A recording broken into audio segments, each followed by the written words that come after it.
Jade Penguin Jewelry. Today we are going to upcycle a broken necklace into these chipstone earrings here. So I've started out with having my broken necklace that I believe came from a Goodwill box here. I have some studs that have the ball and the loop at the end. Some bits of chain from another broken necklace.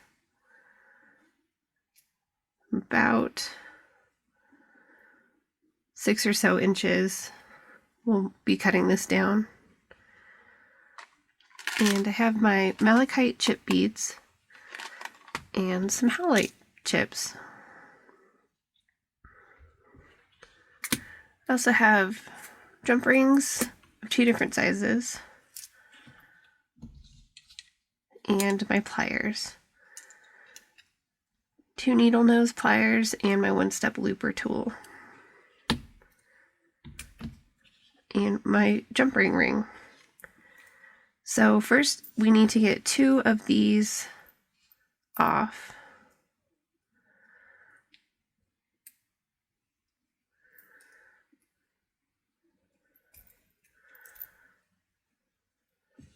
So there's one.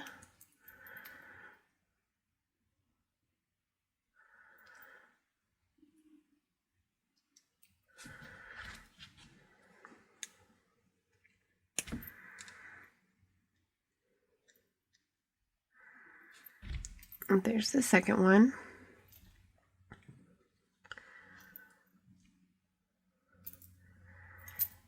And now I need 4 of these bars.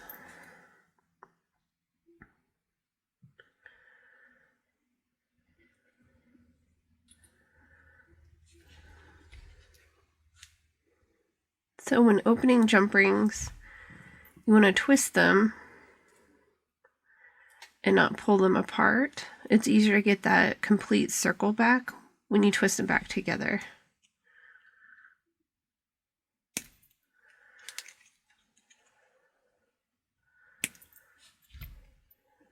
So we'll see if that's open enough.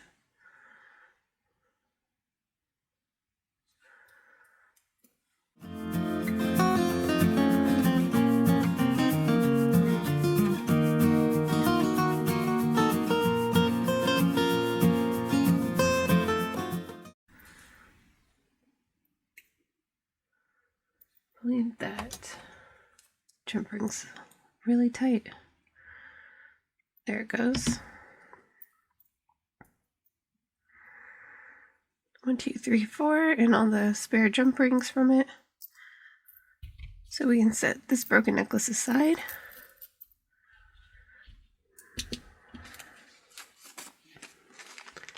I also have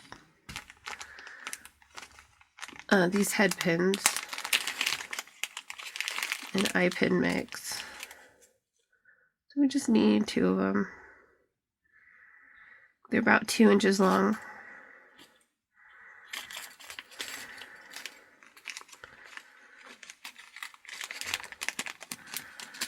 And they're the same color as my jump rings, which are a little bit darker than everything else that I have here.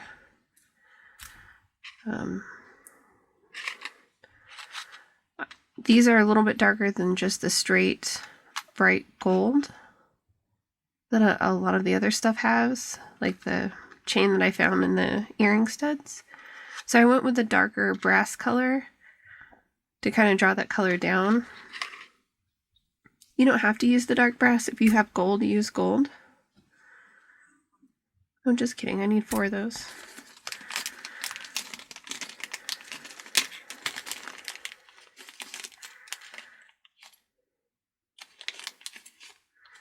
Okay, now I have 4. So this here is the basic structure of the earrings. So this is the hardware essentially of the earrings. So I have these chipstone malachites.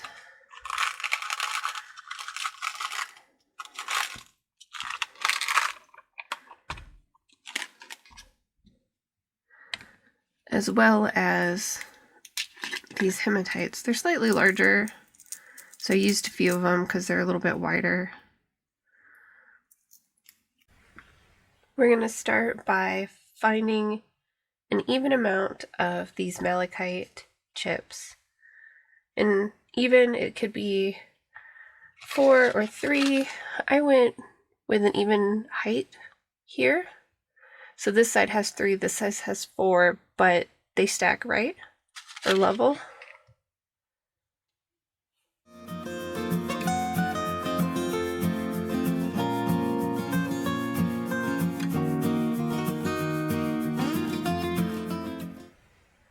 So I'm just going to try for 4 on each side and see if it's even, if I have to make any sort of adjustments. That looks pretty even. We'll get the bar on.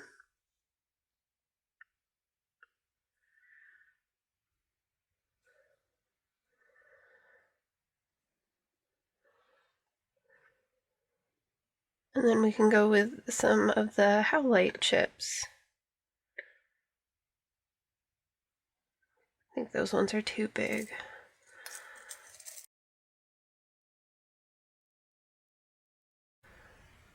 That might be good. So on the Howlites, I only did a stack of 2. Mainly because I was running a little bit out of wire on the 2-inch ear wires.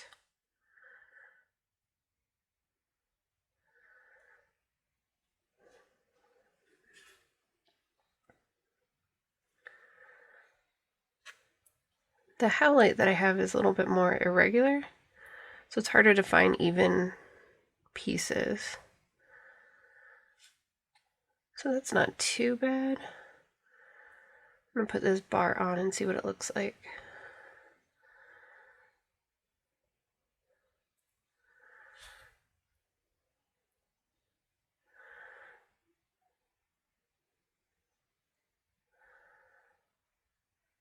That's pretty even. So before I put the loops at the top of here to attach the chain, I'm going to do the second earring the same way with the malachite at the bottom and just kind of get them next to each other to make sure I don't have to adjust any of them too much to make them even.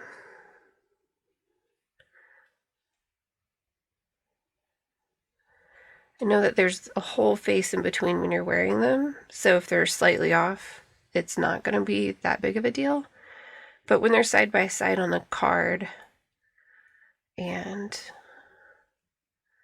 people are looking at them, if they're wildly different and they're not sold as mismatch earrings, it might be a little bit of a turnoff for buyers. But if you're making them for yourself, you do you. Make them however you want. Okay, those look even.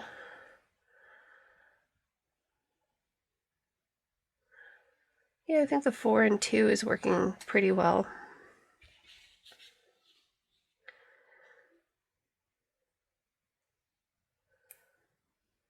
Get that little jump ring off that guy.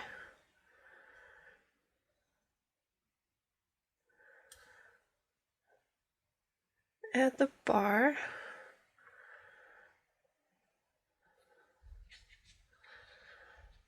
And then we'll add some of our howlite.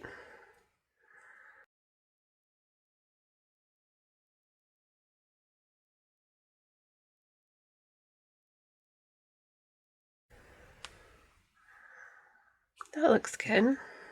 Then we'll add the bar. Whoops.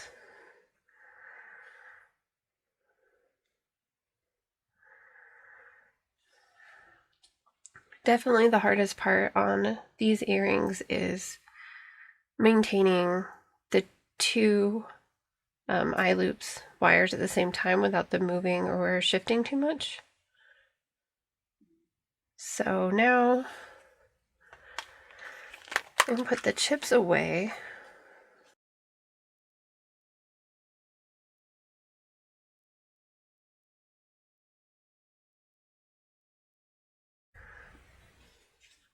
And now we can come to the one-step looper tool.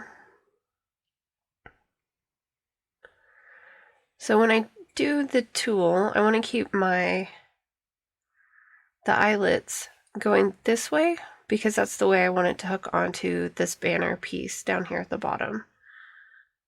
And I want the eyelets at the top to go the same way.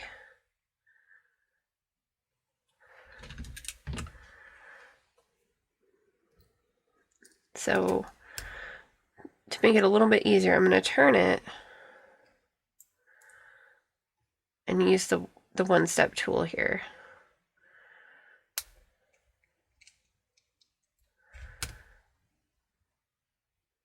Then I'm going to do the same on this side. I'm going to have this flat because that's how this tool does it. Keep a little bit of pressure on the back and close it up. So this first one didn't close very far, but that's fine because we have a chain to hook onto it.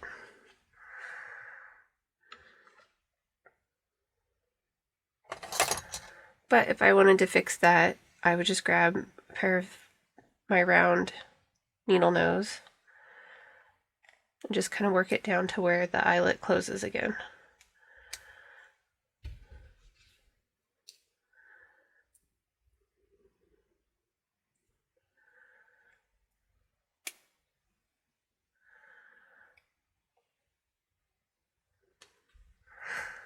So now that we have this middle part assembled, I'm going to hook it here at the bottom by opening these guys here. A little bit of a sideways twist.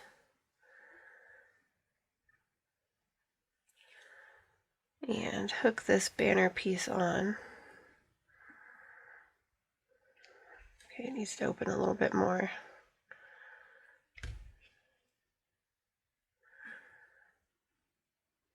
Okay, got the first one.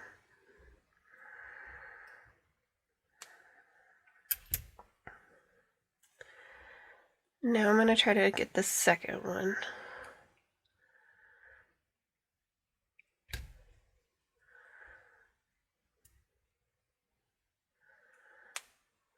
There we go. So I'm going to twist this guy back.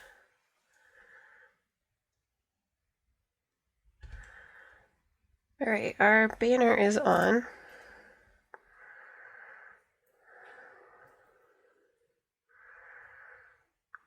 Just like that. So that guy's good. So I'm going to do the same with this guy. I'm going to line up my tools.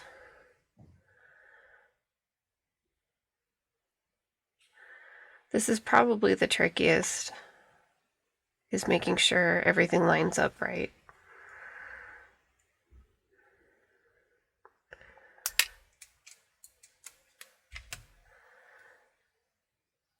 But at least with the chain on top, if they're not centered or going in the same direction, the chain's a little bit forgiving as far as swinging this part around.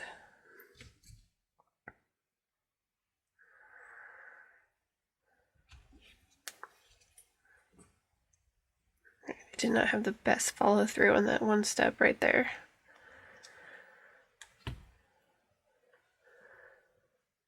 So now I'm going to twist open the malachite bottoms.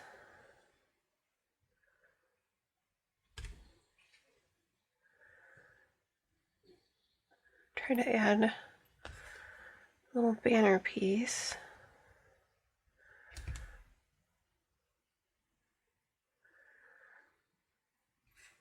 Do the same here.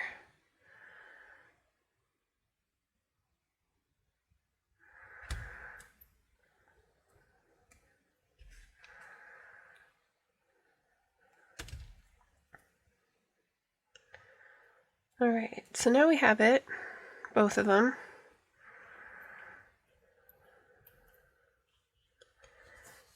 Just like that.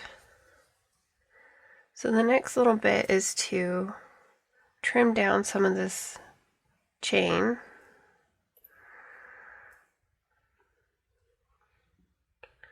I think I'm going to take the shorter piece.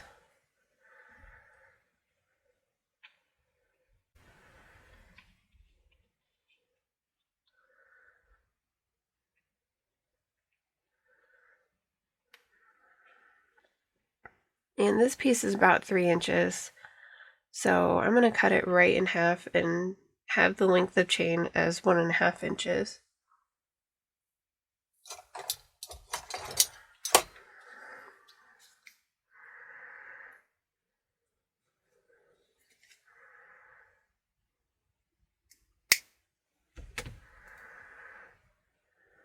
And there we go. There's the little link.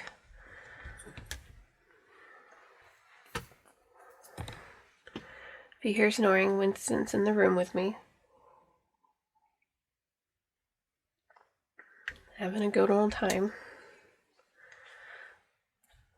Alright, so I'm going to get my needle nose again. And since this last one we did, the eyelets were a little bit open still, we're going to do that guy first.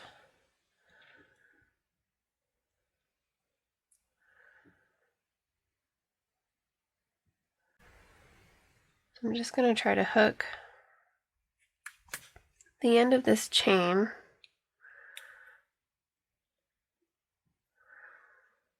onto the top of our eyelet. So now that I have the chain on there, I'm going to close it, just giving it a little bit of a squeeze.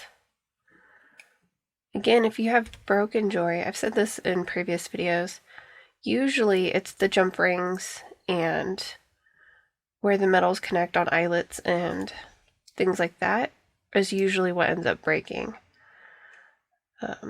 Especially on a lot of fashion jewelry, it just, if they're not soldered shut, the jump rings are usually the first things to separate. And a lot of times the donated pieces of jewelry that are in the Goodwill boxes that are marked as broken, that's the only thing they need is a jump ring, and they're good to go. And just about any craft store has them, and they're pretty cheap to get. Especially if you find a wheel like this, it's easy to match pre-existing jewelry.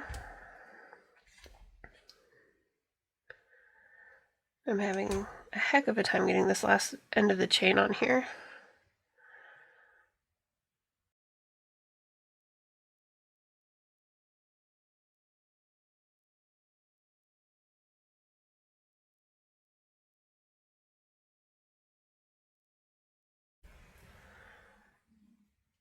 So there's that one. And we can use one of the jump rings that we got off of the necklace.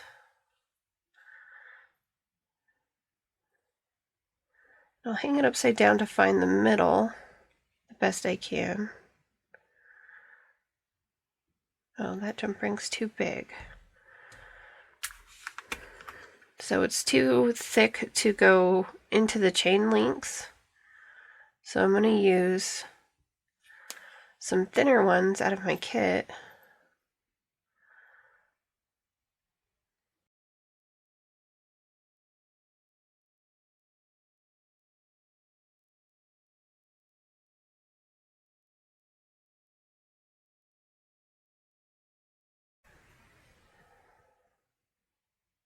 Alright, there we go, that hangs better. Alright, now the struggle for the second one. So these ones I pinched closed, so it's going to be a little bit harder because I'm going to have to open them back up to get the links from the chain on.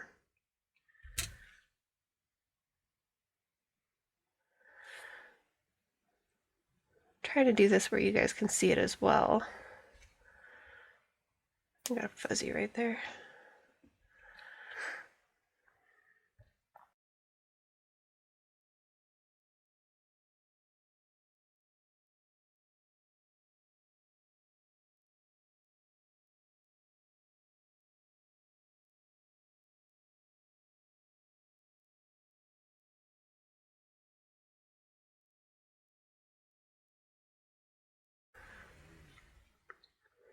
Well, that was too bad.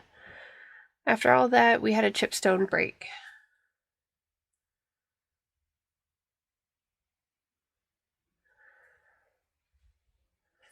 So that's the downside of chipstones, is that when they're drilled too close to the outer edge, they don't really like to be handled that much.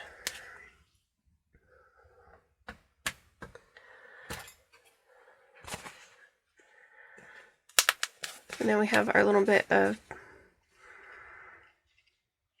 packing foam.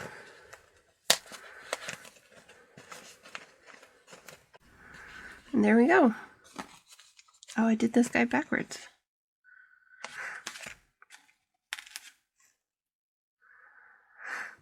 Okay, I'm going to turn it around here at the jump ring.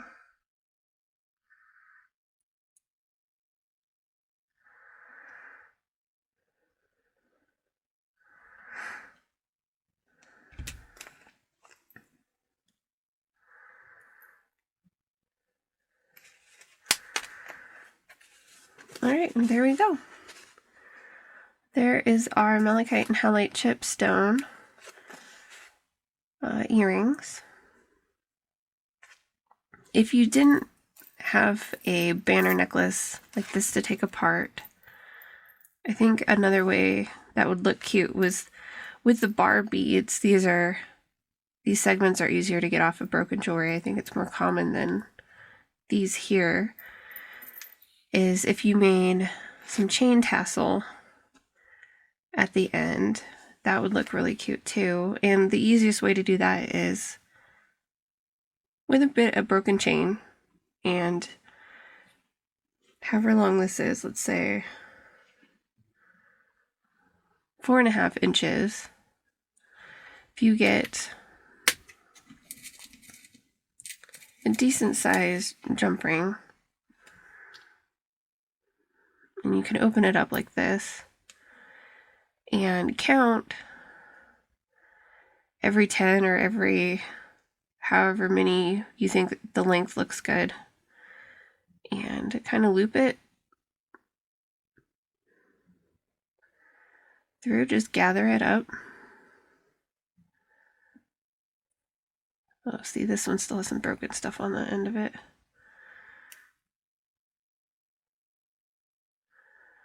And so you have a little tassel like this.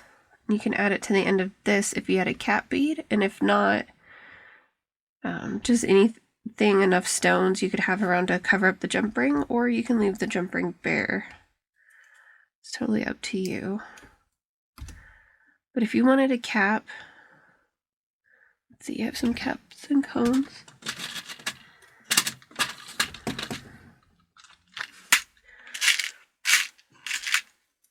I have a lot of gold caps. But if you wanted to cap something, you would need another eye pin. I can do this really quick.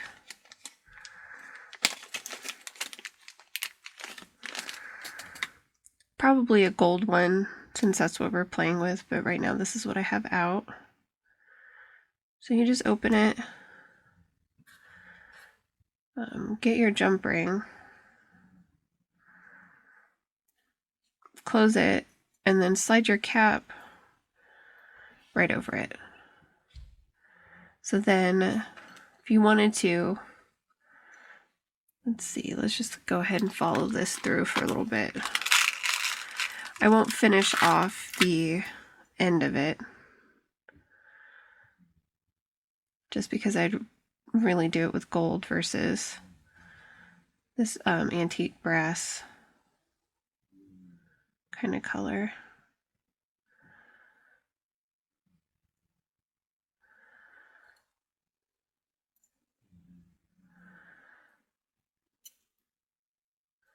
But that's another easy way to use chipstone beads,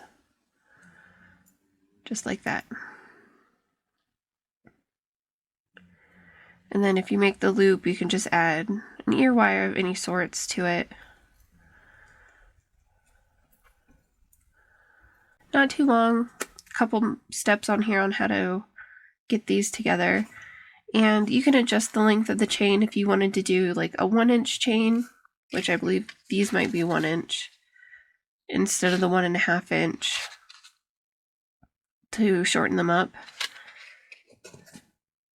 But there we go. Thanks for watching. Until next time, stay safe and, I don't know, stay happy.